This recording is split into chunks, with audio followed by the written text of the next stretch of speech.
ദൈവനാമത്തിന് മഹത്വമുണ്ടാകട്ടെ.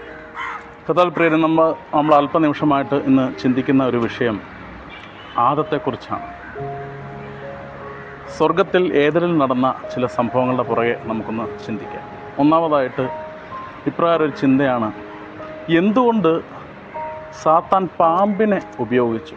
ആദത്തെ വഞ്ചിക്കാൻ എന്തുകൊണ്ടായിരിക്കാം സാത്താൻ പാമ്പിനെ തിരഞ്ഞെടുക്കാൻ കാരണം? അതിനെപ്പറ്റി ചിന്തിക്കുമ്പോൾ രണ്ട് കാര്യങ്ങളാണ് നമുക്കൊന്ന് ഓർക്കാൻ സാധിക്കുന്നത്. നമുക്കറിയാം, ഉരകങ്ങളിൽ വെച്ച് ഏറ്റവും കൗശലമേറിയതാണ് സർപ്പം എന്ന് വചനത്തിനകത്ത് നമ്മളെ ഓർപ്പിക്കുന്നു. ആ കൗശലമേറിയ മൃഗത്തെ ഒന്നാമതായിട്ട് ഉപയോഗിക്കുന്നത് കാണാം. രണ്ട്, ദൈവശബ്ദം കേൾക്കാൻ പാമ്പിന് നമുക്കറിയാം ചെവിയില്ലാത്ത ഒരു മൃഗമാണ്, അല്ലെങ്കിൽ ഒരു ജീവിയാണ് പാമ്പ്. തൻ്റെ നാവ് തൊട്ടാണ് അത് സെൻസ് ചെയ്യുന്നത്. അപ്പോൾ ചെവിയില്ലാത്ത ഒരു ജീവിക്ക്, ഒരു മൃഗത്തിന് ദൈവശബ്ദം കേൾക്കാൻ സാധിക്കത്തില്ല. യെശയ്യാപ്രവചനം നമുക്ക് ഇങ്ങനെ മനസ്സിലാക്കാൻ സാധിക്കും: നിങ്ങൾ കാതുകൊണ്ട് കേട്ടു, എങ്കിലും നീ ഗ്രഹിച്ചില്ല. ഈ വചനം ഇവിടെ അർത്ഥമായിട്ട് നമുക്ക് കാണാൻ സാധിക്കും. ദൈവശബ്ദം കേൾക്കാത്ത, അല്ലെങ്കിൽ ദൈവ സാന്നിധ്യത്തെ മനസ്സിലാക്കിയിട്ടും അതിനെ അംഗീകരിക്കാത്ത വ്യക്തികളെക്കുറിച്ചും ഇവിടെ നമുക്ക് കാണാൻ സാധിക്കും. പാമ്പിനെയും അങ്ങനെ ഉപയോഗിക്കുന്നു, അതിന് ഒരു ചെവിയില്ലാത്ത ഒരു ജീവിയായിട്ട് കാണാൻ സാധിക്കും. രണ്ട്, എല്ലാവരും പറയുന്നൊരു വിഷയമാണ് ആദം എങ്ങനെയാണ് വഞ്ചിക്കപ്പെട്ടത്. എല്ലാവരും പറയും, വിലക്കപ്പെട്ട ഖനി, നന്മതിന്മകളുടെ ഫലം കഴിച്ചിട്ടാണ് ആദം ചതിക്കപ്പെട്ടത്, അല്ലെങ്കിൽ സ്വർഗം നഷ്ടപ്പെട്ടത്. വെറും ഒരു പഴം കഴിച്ചതുകൊണ്ട് തൻ്റെ സ്വർഗരാജ്യം നഷ്ടമാകുന്നു. നിസ്സാര കാര്യമല്ല ആദത്തിന് സംഭവിച്ചത്. തനിക്ക് ദൈവം തന്നിരിക്കുന്ന എല്ലാ സ്വാതന്ത്ര്യവും, ആ ഏദൻ തോട്ടത്തിൽ എവിടെ വേണേലും പോകാം, എന്ത് വേണേലും ചെയ്യാം.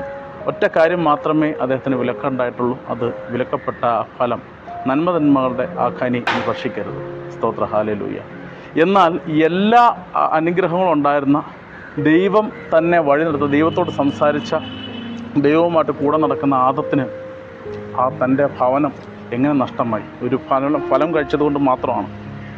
ചില ഇപ്രകാരം പറയാറുണ്ട്: അനുസരണക്കേടാണ്, ദൈവത്തെ ധിക്കരിച്ചു, അരുത് എന്ന് പറഞ്ഞത് വേണ്ടാന്ന് വെച്ചതുകൊണ്ട് ആദം ശപിക്കപ്പെട്ടു പോയി, അല്ലെങ്കിൽ സ്വർഗം നഷ്ടപ്പെട്ടു.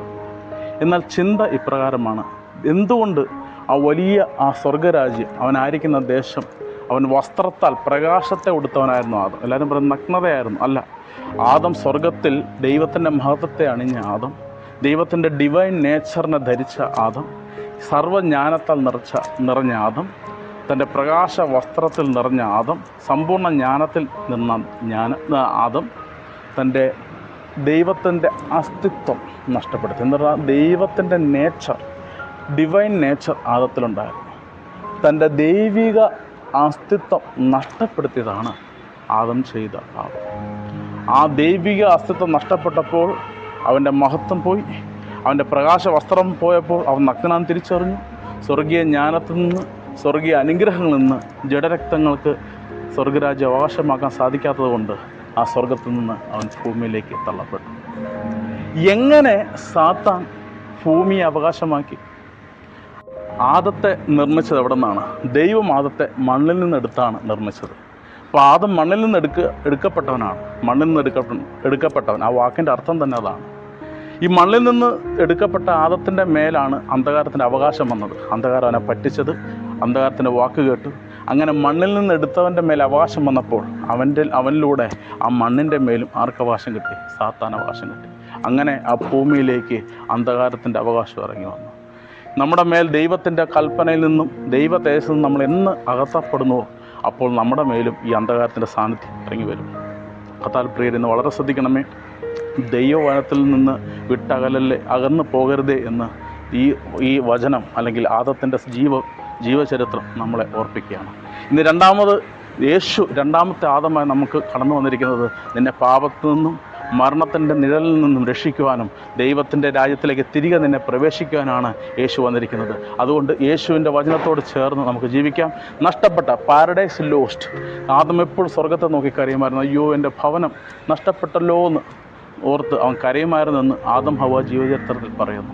അതുകൊണ്ട് നമുക്ക് ഇന്ന് പ്രാതം കരഞ്ഞു, ആ നഷ്ടപ്പെട്ട തൻ്റെ ഭവനത്തെ ഓർത്ത് കരഞ്ഞു. എന്നാൽ യേശു ആ ഭവനത്തിലേക്ക് ചേർക്കാൻ വേണ്ടിയിട്ടാണ് നമ്മളെ ഇന്ന് കൊണ്ടുവന്നിരിക്കുന്നത്, നമ്മുടെ അടുക്കിലേക്ക് ഇറങ്ങി വന്നിരിക്കുന്നത്. നമുക്ക് യേശുവോട് ചേർന്നിരിക്കാം. അന്ന് നഷ്ടപ്പെട്ട ആ സ്വർഗീയ ഭവനത്തിലേക്ക് വീണ്ടും നമ്മളെ വിളിക്കുവാൻ ആയി കടന്നു വന്നിരിക്കുന്ന ദൈവപുത്രനായ യേശുവിനെ വിശ്വസിച്ചുകൊണ്ട് തിരുവചനത്തെ നമുക്ക് ധ്യാനിക്കാം. കർത്താവ് നമ്മളെ ഏവരെ അനുഗ്രഹിക്കട്ടെ. ആ സ്വർഗീയ ഭവനത്തിൽ വീണ്ടും ചേരുന്നവരായി, ദൈവമൊരുക്കുന്ന വാസസ്ഥലത്തിൽ വീണ്ടും ചേരുന്നവരായി നമുക്ക് മാറുവാൻ തക്കണം. വചനത്തെ ധ്യാനിക്കാം. മണവാളൻ വരുമ്പോൾ വിളക്കും എണ്ണയും തീയും, വിളക്ക് ക്രിസ്ത്യ ജീവിതം, എണ്ണ വചനം, തീ പരിശുദ്ധാത്മാവ് ഉള്ളവരായിരിക്കട്ടെ. മണവാളിനെ എതിരേൽക്കാൻ സഭ ഒരുങ്ങിയിരിക്കട്ടെ. കർത്താവ് നമ്മളെ ഏവരെയും അനുഗ്രഹിക്കട്ടെ.